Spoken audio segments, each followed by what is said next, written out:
अनेक लोक विचारतात की जीवनात अडचणी का येतात, कामात अडथळे येतात, मनाला शांती मिळत नाही. धर्मग्रंथांमध्ये यावर एक अत्यंत प्रभावी उपाय सांगितलेला आहे, श्री गुरुचरित्र पारायण.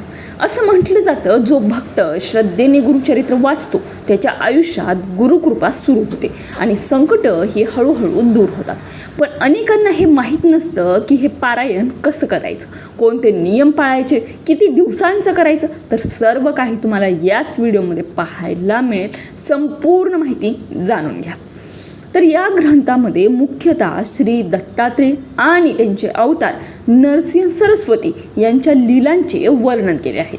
गुरुचरित्रामध्ये साधारणपणे 52 ते 53 अध्याय आहेत, हजारो ओव्या आहेत. भक्तिभावाने हा ग्रंथ वाचल्याने गुरुकृपा मिळते.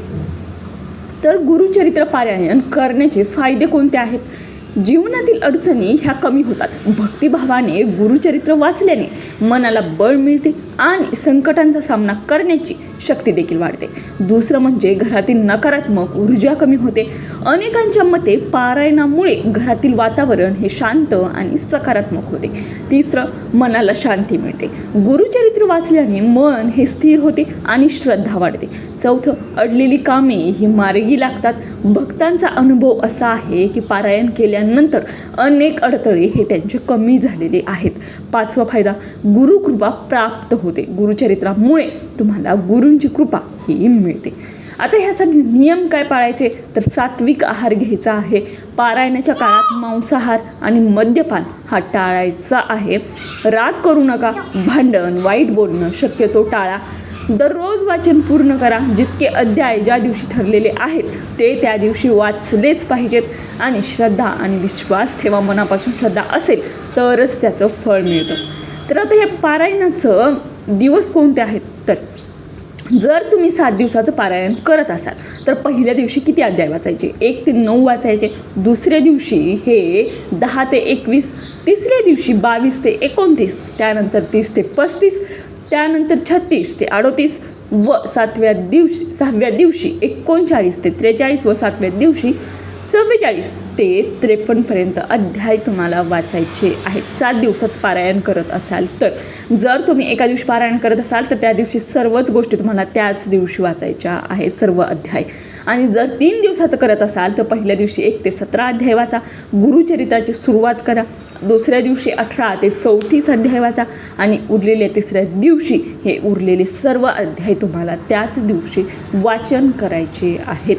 आता अनेक भक्तांचे अनुभव आलेले आहेत, त्यांची संकटातून मुक्ती देखील झालेली आहे. श्री सद्गुरू चरित्रचं पारायण हे लोकांना खूप चांगला अनुभव देतं. तुमच्या जर आयुष्यात अडचणी असतील तर तुम्ही हे पारायण नक्की करा.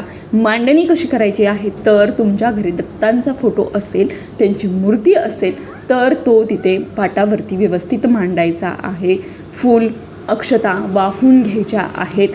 कलश स्थापना मेन तुम्हाला करायची आहे. कलशामध्ये पाणी टाकून त्यामध्ये कृपया सुपारी, फूल अर्पण करायचं आहे. त्यावरती नारळ तुम्हाला ठेवायचा आहे. आता तो नारळ तुम्हाला 7 दिवस हलवायचा नाही आहे. ही मांडणी केलेली बिलकुल पण 7 दिवस तुम्हाला हलवायची नाही आहे, एका जागेच ठेवायची आहे. तुम्ही ज्या जागी पारायण करताय त्याच जागी तुम्हाला दररोज बसायचं आहे, हलवायचं नाही आहे काहीही.